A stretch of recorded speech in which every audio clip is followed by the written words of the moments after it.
I never thought I'd walk in on something like that. It was supposed to be just another regular day, a quiet evening at home.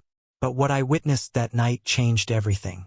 I was heading upstairs to call Mira for dinner, her familiar, bright voice and soft footsteps echoing from behind her door. I had no reason to think anything was out of the ordinary, but the door was slightly open, just enough for me to catch a glimpse. A part of me wishes I hadn't looked, that I had turned back. But curiosity got the best of me. Inside the room, the air felt heavy with something I couldn't quite identify, a tension that made my stomach tighten and my palms start to sweat. And then I saw them, Miranda and Ethan, too close, too intimate. It wasn't just the way they were standing. There was something in their posture, the way her hand rested on his arm so casually, how his eyes lingered on her face with a focus I'd never seen before. My mind was scrambling to make sense of it all. For a split second, I thought maybe it was nothing, just an innocent moment I had misinterpreted. But then it happened. Their lips met, slow at first, hesitant, like they were testing the waters. The air was thick with tension, as if they knew they shouldn't be doing this, as if the gravity of what they were doing hadn't fully hit them. But it was real. It was happening right there, and I couldn't tear my eyes away. My chest tightened, and I felt the heat rise in my face. I stood there, frozen in the doorway, unsure of what to do. This wasn't just a kiss. It was something deeper, more than a fleeting moment of attraction. It felt like I was watching a secret unfold, something that had been simmering beneath the surface for a long time, finally bubbling over. The worst part? They had no idea I was standing there, witnessing everything. Miranda's eyes darted toward the window, her voice barely above a whisper as she said, "We have to be careful." Ethan nodded, his face flushed, lingering too close to her, unwilling to let the moment slip away. I backed away, my heart racing, my thoughts spiraling. I had to leave. I needed space to think. It felt like I had walked into a scene I wasn't meant to see. A private moment that shattered the fragile sense of peace I thought we had in our home. Miranda, the woman who had brought warmth and stability back to our lives, had just kissed Ethan, someone we considered family. Felt wrong. Deeply wrong. But I didn't know how to deal with that feeling. I slipped away before they could notice, my legs trembling as I made my way down the stairs. My mind was racing, unable to focus on anything but what I had just seen. What would my dad think? What would he do if he found out? Should I tell him, or keep it to myself? The questions were relentless, swirling in my mind like a storm. Each question seemed more urgent than the last. At the dinner table, I tried to act normal, but it felt like the walls were closing in around me. Calm down. But Miranda seemed perfectly fine. A few minutes later, she was as calm and composed as ever, smiling at me like nothing had happened. The same smile I had seen 1,000 times before, and it sent a chill through me. How could she act like everything was fine? I wanted to scream, to confront her, but the words wouldn't come. I just sat there, silent, caught between anger and confusion. Ethan didn't join us for dinner, which I was thankful for. I couldn't bear to look at him. The memory of their kiss was still too fresh, too raw. I couldn't trust myself to stay calm if I saw them together again. As I ate, the weight of what I'd seen began to sink in. This wasn't a mistake I could just brush off. This was a betrayal. But what could I do? I felt trapped. If I told my dad, everything would fall apart. He'd already been through so much. Losing my mom, trying to rebuild our lives. Miranda had been a big part of that, the one who had helped us move forward, to bring light back into the house. And now this. How could I destroy the fragile peace we had left? Couldn't sleep that night. Every time I closed my eyes, I saw them, Miranda and Ethan, locked in that moment, unaware of everything around them. I replayed it over and over in my head, trying to make sense of it, trying to figure out how things had gone so wrong. But there were no answers, only a growing sense of dread. It felt like I was standing at the edge of a cliff, ready to fall into something I couldn't control. The next morning, Miranda acted as if nothing had changed. She laughed, chatted with my dad, made breakfast like she always did. It was like the night before had never happened. But for me, everything had shifted. I couldn't look at her the same way anymore. Every word she spoke, every smile she gave, felt like a lie. The facade she was putting on, for my dad, for me, was so thin, and I could see right through it. I wanted to confront her, demand answers, but I didn't know how. How do you start a conversation like that? How do you tell someone you know their secret? That you saw something you weren't supposed to see? Couldn't. So I stayed quiet, watching, waiting, unsure of what to do next. Trapped in my own silence. It felt suffocating. Days passed, and I kept replaying that moment. Every time Miranda spoke to me, every time she smiled at my dad, I felt that knot in my stomach. I wanted to believe it wasn't real, that I had misunderstood. But deep down, I knew better. The tension between Miranda and Ethan was undeniable. Yet, everything on the surface seemed fine. A Thursday evening rolled around, and Ethan showed up at the house again. My dad had been called out of town for a work trip, so it was just Miranda and me. She had invited Ethan over to help with some repairs in the garage. Something about a broken shelf. I tried to ignore it, but as soon as he walked in, I could feel it. A shift in the air. It was subtle, but I sensed it. Like the calm before the storm. I retreated to my room, trying to stay away from whatever was unfolding downstairs. But my curiosity was overwhelming. I couldn't just sit there, pretending everything was fine when I knew it wasn't. Quietly, I slipped downstairs, trying to be as discreet as possible so they wouldn't hear me. The garage door was slightly ajar, just enough for me to peek through unnoticed. They were standing way too close to each other, too close for comfort. And Noah was talking to Ethan. Her voice was soft, almost a whisper, as if she didn't want anyone else to overhear. I tried to make out what she was saying, but the low hum of the evening drowned her words out. And then, just like before, it happened again. Ethan leaned in, and before I could even process it, their lips met. This time it was quicker, more certain, like they'd done it before. They didn't pull away right away, and that familiar sinking feeling came rushing back.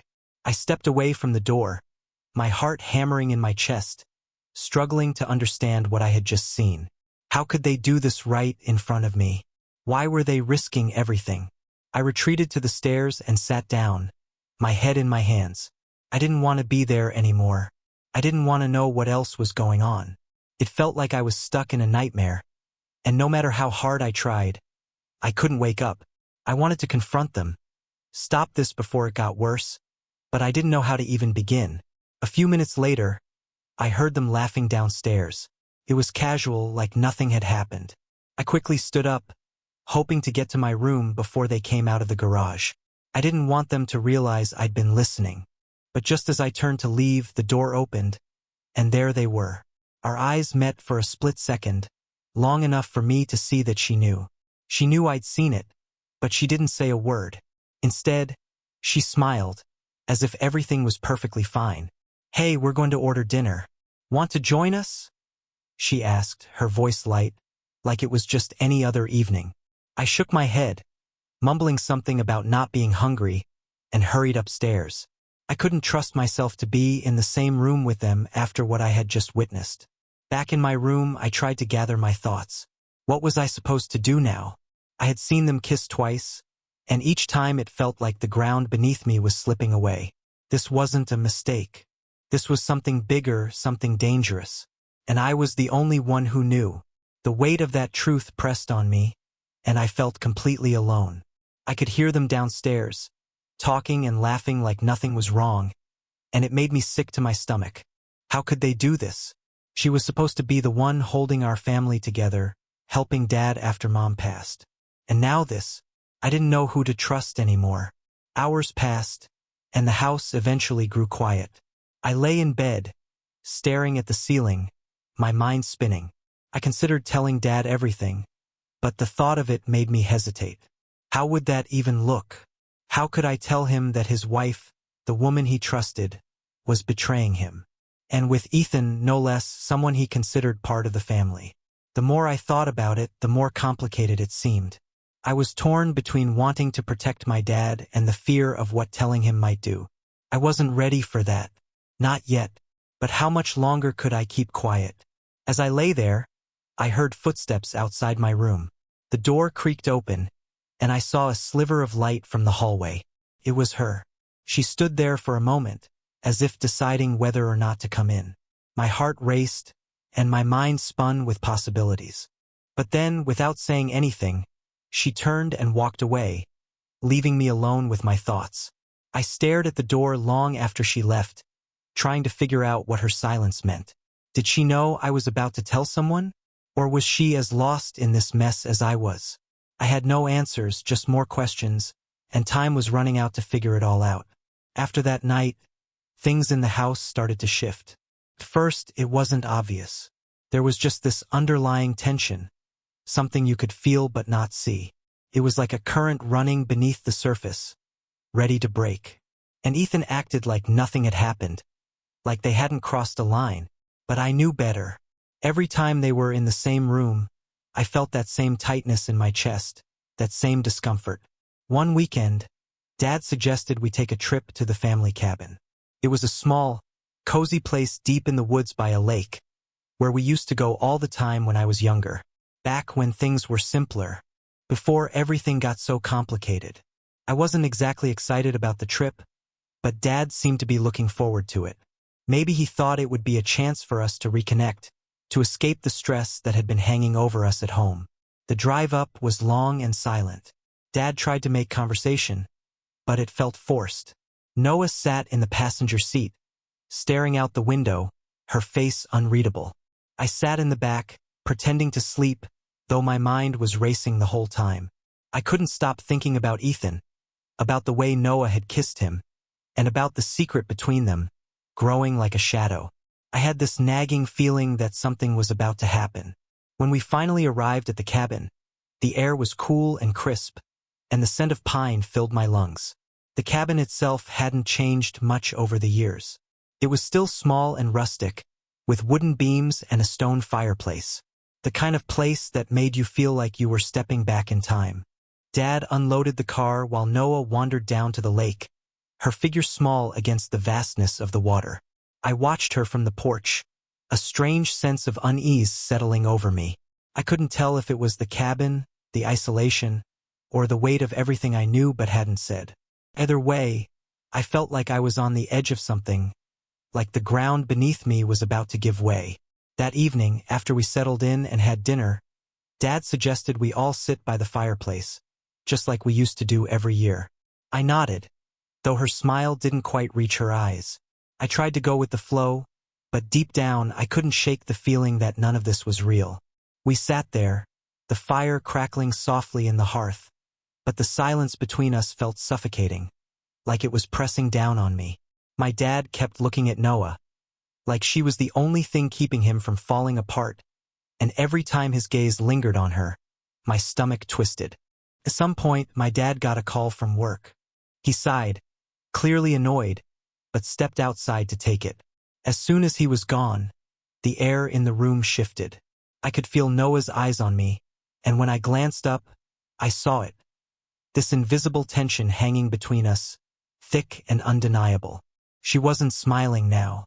Her face was stiff, her body tense, like she was preparing herself for something. "Are you all right?" I asked, though I wasn't sure why I bothered. Maybe I just wanted to break the silence, to take some of the weight off my chest that had been building ever since the night before. She didn't answer right away. Instead, she just stared at the fire, lost in thought. "I know you've seen things," she said, her voice barely more than a whisper. "Things you shouldn't have." My throat tightened. There it was, the thing we'd both been avoiding. I thought about pretending I didn't know what she meant, but that felt pointless. We both knew the truth. "You kissed him," I said, my voice flat and steady. "Twice." She shut her eyes for a second, like she was trying to shut out what I had just said. When she opened them again, her expression was different. Broken, even, and it made my heart sink. "It's not what you think," she said quietly, but her words felt hollow. "Then what is it?" I asked, not really expecting an answer. She turned to me, looked me straight in the eyes, and for a moment, I saw something flicker in her gaze. Maybe regret. Maybe guilt. It's complicated, she finally said, her voice trembling. Your dad. He's a good man. He doesn't deserve any of this. I felt a lump form in my throat, and my chest tightened. Then why? Why would you do this? The question slipped out before I could stop it. She didn't answer. Instead, she stood up abruptly and started toward the door. I need some air, she mumbled, brushing past me without saying another word. I stayed there, staring at the fire, my mind spinning. What had just happened? What was I supposed to do with all of this? Her words didn't make anything clearer. If anything, they made it worse. My head was filled with questions, but none of them had answers. When my dad returned, I thought about telling him everything. The truth was right there on the tip of my tongue, threatening to spill out. But I couldn't. I couldn't tear him apart like that. Not yet. So I stayed silent, pretending that everything was fine, even though deep down I knew nothing would ever be the same again. That night, sleep didn't come. The weight of everything was too much, and the quiet of the cabin felt like a suffocating blanket. I lay in bed, listening to the wind rustling through the trees outside, the faint sound of the lake gently lapping at the shore in the distance.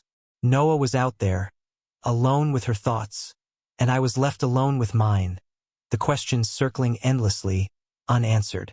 The next morning, the cabin felt eerily still. My dad had left early to grab some groceries from a nearby town, leaving me and Noah alone. The tension between us from the night before was still hanging there, thick and uncomfortable. I could feel it in every glance, every breath. Noah hadn't said a word since our conversation by the fire, and I wasn't sure if she was avoiding me or if she just didn't know what to say. Either way, the silence was unbearable.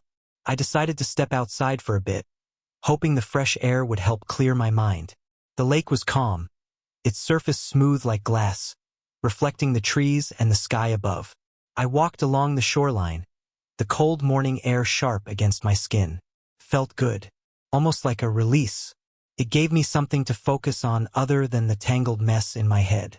I hadn't gone far when I heard footsteps behind me. I didn't need to turn around to know who it was. Noah. She had followed me. Her presence felt as heavy as the questions swirling in my mind. She didn't say anything at first, just walked beside me in silence, her gaze fixed on the water. I waited, unsure of what I was hoping for, unsure if I even wanted to hear what she had to say. Last night, she began, her voice soft, tentative. I didn't mean to leave things like that. I stopped walking and turned to face her, my heart thudding in my chest. You didn't explain anything, I said, my voice more even than I felt. You just walked away. Noah exhaled, her shoulders sagging slightly, like the weight of it all was starting to settle in. I know, she said, her eyes dropping to the ground. I don't know how to explain it. Not in a way that makes sense. Try, I said, my voice firmer than I meant. I deserve that much, at least for a moment. She didn't say anything. Her eyes were still on the lake, her face distant, like she was trying to find the right words but couldn't. When she finally spoke, her voice was small, fragile. Your dad. He's a good man.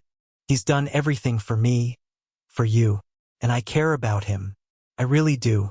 But there are some things that can't be fixed. Her words hit me like a punch in the gut. So what? You just turned to Ethan instead? How does that make any sense? Noah flinched at the sharpness in my voice, but she didn't back down. It's not about him, she said, shaking her head. It's not about Ethan. It's about me. I don't know how to explain it. I don't even know if I understand it myself. I stared at her, trying to make sense of what she was saying. Felt like she was avoiding the real issue, dancing around the truth. What are you trying to say? I demanded, my frustration bubbling over. This thing with you and Ethan, it doesn't matter that it's not real. She looked at me then, really looked at me, and for a moment, her eyes were filled with something I couldn't name. It's real, she admitted, her voice barely a whisper. But it's also wrong. I've always known that. But sometimes you make choices that you can't undo. And then you're stuck. You're stuck living with what you've done. Her words hung between us, heavy and suffocating. I didn't know how to respond. I didn't know what to say. A part of me wanted to scream at her, to tell her how selfish she was, how much she was hurting my dad, hurting me. But another part of me, the guilt in her eyes, the regret in her voice, it all hit me like a weight I couldn't carry. I couldn't bring myself to say anything harsh. So instead, I just asked, "What now?" After a long silence. "What happens next?" Noah shook her head, her face twisted in pain. "I don't know," she whispered. "I really wish I did, but I don't. I'm so sorry." Her apology hung in the air, flat and empty, not quite matching the enormity of what had happened. But what else could she say? What more was there to offer? I didn't reply. I just turned and kept walking along the shore, leaving her standing there, alone. I needed distance. I needed time to process it all. Everything. The cabin, the lake, Noah. It was all too much for me to handle at once. When I finally made it back to the cabin, my dad was unloading the groceries. When he saw me, he gave me a warm smile. One of those smiles that made everything seem okay, like the world hadn't turned upside down.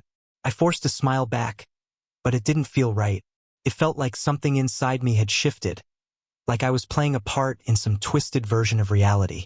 We spent the rest of the day pretending everything was normal, pretending we were just a family on a relaxing trip. But I could feel the tension simmering under the surface, like a pot about to boil over. My dad didn't notice, though. He was too busy trying to keep the weekend light, to make the most of whatever time we had left. Noah, she played her role too, smiling, laughing, acting like nothing had changed, even though we both knew everything had. That evening, as we sat by the fire, my dad started talking about the future. He rambled on about fixing up the cabin, maybe adding a second floor, turning it into a place where we could have family gatherings. He was so animated, so hopeful. His optimism was contagious. But to me, it felt like a lie. How could he talk about the future when everything was already falling apart in front of him? I looked at Noah. She was smiling, nodding along, but her eyes told a different story. There was no joy in them, just a quiet resignation, as though she was already living in a world where everything had ended. And maybe it had. The last morning at the cabin seemed almost too calm. The sun was shining, birds were singing, and for a brief moment, it almost felt like we were just another family on a relaxing vacation. But underneath, things were unraveling. I could see it in the way Noah wouldn't meet my eyes, in the way her smile was tight when she spoke to my dad. And my dad? He was still oblivious, talking about future plans, as though nothing was wrong. I kept telling myself I had to speak up, that I couldn't let this charade continue. But every time I opened my mouth, the words got stuck. What was I supposed to do? How could I be the one to shatter my dad's world? By the afternoon, my dad suggested we take the boat out on the lake, and we all go for a ride. Noah declined, claiming she wasn't feeling well. Part of me wanted to stay behind with her, but I knew I needed to get away even just for a little while. I needed space to think, to figure out what I was going to do. So I went with my dad. We paddled in silence for a while, the sound of the water lapping against the boat filling the quiet. My dad, ever the optimist, started talking about the cabin again, rambling on about expanding the deck, adding another bedroom. He even joked about one day bringing grandchildren there, making it a family tradition. Inside, I was screaming. How could he not see it? How could he not feel the tension? The lies? I stared at the water, watching my reflection ripple and distort beneath the surface, just like everything else in my life right now. I felt like I was suffocating, like something inside me was about to break. When we finally returned to the cabin, the tension hit me like a brick wall. Noah was sitting on the porch, her face pale, her hands clenched in her lap. She looked up when we approached but quickly turned away, avoiding both of our gazes. My dad, still oblivious as ever, asked if she was feeling better. She nodded, but the tightness in her face told me everything I needed to know. I couldn't do this anymore. I couldn't keep pretending. The lie had grown too big, and the weight of it was suffocating. It was tearing me apart from the inside, and I couldn't carry it any longer. I had to tell him. I thought, even though my heart was racing in my chest.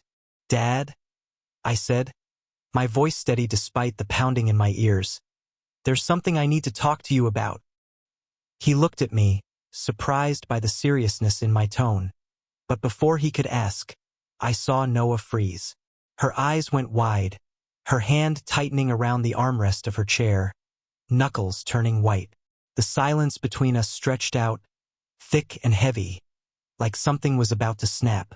"What is it, son?" My dad's voice was soft, concerned, but I could barely hear him over the rush of blood in my ears. I opened my mouth, but the words, the truth, caught in my throat. Then, just as I was about to speak, the sound of tires crunching on gravel echoed from the driveway. We all turned instinctively. My stomach dropped. It was Ethan. Of all the times. Why now? Ethan stepped out of the car with that familiar confident grin plastered on his face, but I saw it in the way he held himself. His shoulders too stiff, his eyes flicking nervously toward Noah. Something was off. "Didn't know you were coming up today," my dad said, his voice light, his smile wide as he walked over to greet him. Ethan shot a quick look at Noah, but she wasn't meeting his gaze. She stared at the ground, her face ashen. "I thought I'd swing by, see how you guys were doing," Ethan said, his voice slightly strained. The air around us thickened, charged with something unspoken, something dangerous. It felt like we were all standing on the edge of a cliff, just waiting for something to push us over. I was frozen in place, unsure whether I should speak up or stay quiet. Was this the moment everything would come crashing down? Then, without warning, Noah stood up, her chair scraping loudly against the floorboards. "I need to talk to Ethan," she said, her voice tight, strained. My dad looked confused. "Talk to him about what?" Noah didn't answer. She just gave a quick gesture toward the door, motioning for Ethan to follow her inside. He hesitated, shooting another glance between her, my dad, and me before he followed her into the cabin. The door closed behind them with a soft click, leaving me and my dad standing there, alone. My dad turned to me, brow furrowed in confusion. "What's going on?" he asked, his voice full of concern. I couldn't keep pretending, couldn't lie anymore. The truth was pressing against my chest, clawing to get out, and I couldn't hold it back any longer. "Dad," I started, my voice barely a whisper. "I need to tell you something." But before I could say another word, a loud crash came from inside the cabin. We both froze, our eyes shot to the house. For a split second, everything was still. Then we heard shouting. Noah's voice, Ethan's voice. The words were muffled, but it was clear. Something was happening. Something bad. Without thinking, my dad rushed toward the cabin. I followed, my heart pounding in my chest. I had no idea what we were about to walk into. When we reached the door and my dad flung it open, the tension hit us like a brick wall. Noah and Ethan were standing in the middle of the living room, their faces flushed with anger. Their voices were raised, jagged with emotion. "I can't do this anymore," Noah shouted, her voice breaking, raw with frustration. "It's not fair to him. It's not fair to any of us." Ethan's eyes flicked back and forth between Noah and my dad, his face panic-stricken. "Just calm down," he pleaded. But it was too late. The truth was out. It hung in the air, thick and heavy, impossible to ignore. My dad stood frozen, pale, his lips parting in disbelief as he processed what was happening. "You?" he whispered, barely audible. Noah turned to him, tears streaking down her face. "I'm sorry," she choked out, her voice breaking under the weight of her words. "I'm so sorry." My dad didn't respond. He didn't say anything. He just turned and walked out of the cabin, disappearing into the woods without another word, leaving us there in stunned silence. I stood there, numb, watching as everything I had been holding together for so long unraveled in front of me. I wanted to chase after him, to explain, to make him understand, but the words wouldn't come. All I could do was stand there, staring at the open door, my mind spinning in 1,000 directions. wondering if anything would ever be the same again.